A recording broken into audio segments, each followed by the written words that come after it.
M के times news में आपका स्वागत है। मैं हूं एम के आजाद।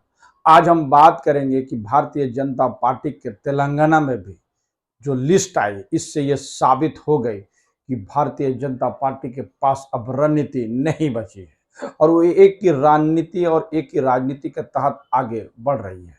आज हम इसी को लेकर बात करने वाले हैं।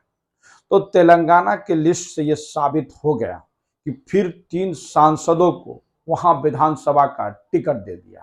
और तो और हैरत अंगेज इस बात को लेकर हुआ कि टी राजा सिंह का जिस पार्टी ने निलंबन कर दिया था, उसकी निलंबन वापसी के साथ उनको टिकट दिए गए। उस समय नजर आ रहा है जब भारतीय जनता पार्टी आंतरिक कला से जूझ रही है और जिस रणनीति के तहत भारतीय जनता पार्टी मध्य प्रदेश, राजस्थान हो या छत्तीसगढ़ हो, उसी पैटर्न पे जब तेलंगाना का विधानसभा की तैयारी करता हुआ नजर आए तो ये कहा जा सकता है कि भारतीय जनता पार्टी के पास अब विकल्प भी नहीं बचे हैं।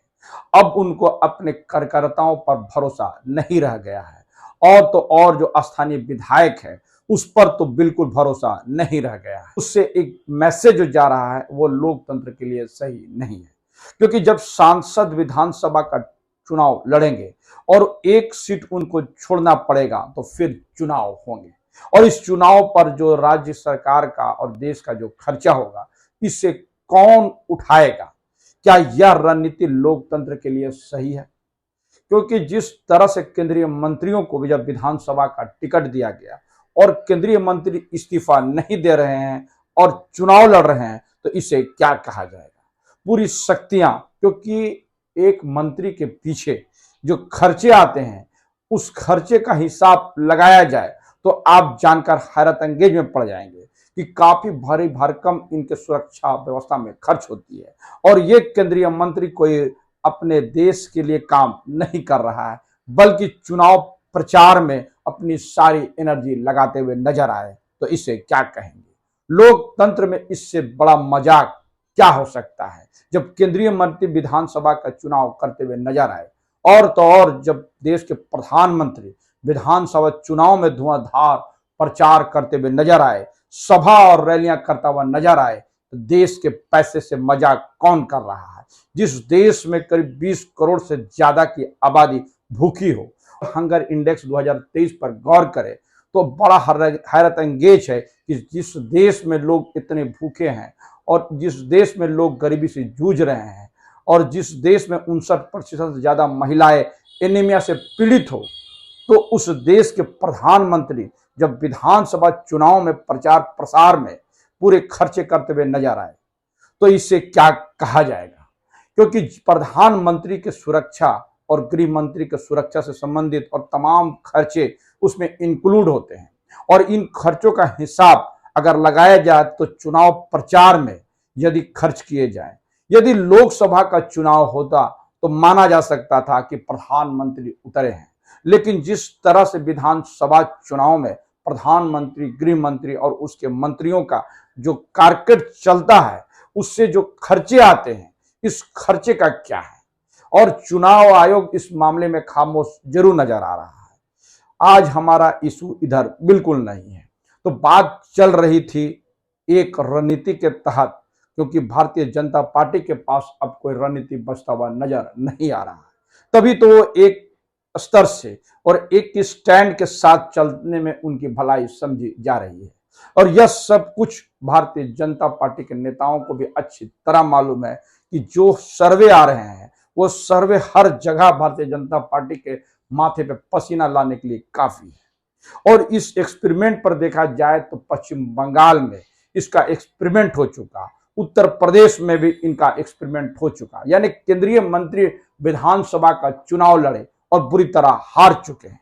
इस सब के बावजूद यह भी सवाल खड़ा है कि करीब 6 महीने के बाद जब लोकसभा का चुनाव शुरू हो जाएंगे तो इस समय में भारतीय जनता पार्टी में कौन उम्मीदवार होगा जो पार्लियामेंट का चुनाव लड़ेगा?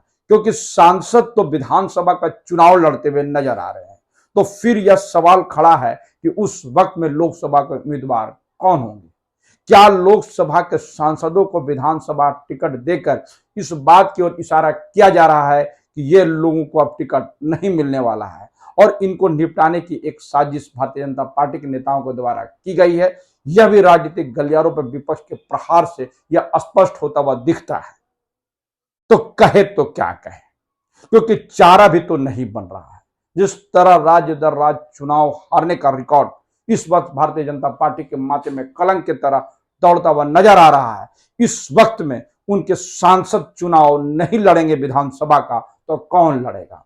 क्योंकि स्थानीय विधानसभा चुनाव में जो अंतर खाने की लड़ाई इसलिए भी चरम सीमा पर है, क्योंकि जिस तरह से भारतीय जनता पार्टी ने दूसरे दलों को अपने पार्टी में शामिल कराने की होड़ सी मचा दी थी, अब वही होड़ इस समय में भारतीय जनता पार्टी के गले की फांस बनते हुए नजर आ रही है। और यह किसी छुपी हुई तो बात बिल्कुल नहीं है। मध्य प्रदेश में तो यह बड़ा उफान पर है। जिस तरह से सिंधिया को लाया गया और सरकारें 5 साल चलाने की कवायदे की गई, अब वही नासूर बनता हुआ भारतीय जनता पार्टी को बड़ी मुश्किलों में डाल देता हुआ नजर आ रहा है। जब चुनाव में शिवराज सिंह चौहान मुख्यमंत्री का चेहरा नहीं बनाए गए, वसुंधरा राजे चुनाव में नहीं बनाए गए मुख्यमंत्री का चेहरा, और तेलंगाना में भी जब इसका अनाउंसमेंट नहीं हुआ, तो इसे क्या कहेंगे? क्योंकि भारतीय जनता पार्टी एक ही तरीके से चुनाव लड़ने पर मजबूर हो गई है। यह सब राजनीतिक गलियारों पर चर्चा का विषय बना हुआ है। तो यह प्रश्न है कि क्या सांसद विधानसभा का चुनाव लड़ेंगे और फिर एक सीट उन्हें छोड़ना होगा, तो इस चुनाव के खर्चे कौन उठाएगा? क्या यह देश के लिए सही है? क्या देश के खजानों का बेजा इस्तेमाल नहीं है? और तो और यह भी एक प्रश्न है कि प्रधानमंत्री, गृह मंत्री और केंद्रीय मंत्री जब सरकारी खर्चे से विधानसभा का चुनाव लड़ते हुए नजर आए, रक्षा से संबंधित तमाम परिस्थिति देश में खड़ा है कि ऐसी परिस्थिति को बदला नहीं जा सकता है। ये तमाम मुद्दे राजनीतिक गलियारों पर चर्चा का विषय बना हुआ है। तो ये कहा जा सकता है कि भारतीय जनता पार्टी या तो मजबूर हुई है या फिर उनको हार का पूरा अंदेशा हो चला है, और वो अपनी रणनीति बदल कर करेगी तो क्या करेगी? क्योंकि कोई बात तो सब स्पष्ट होता हुआ नहीं दिखती है, क्योंकि भारतीय जनता पार्टी की अंतरकला काफी चरम पर है।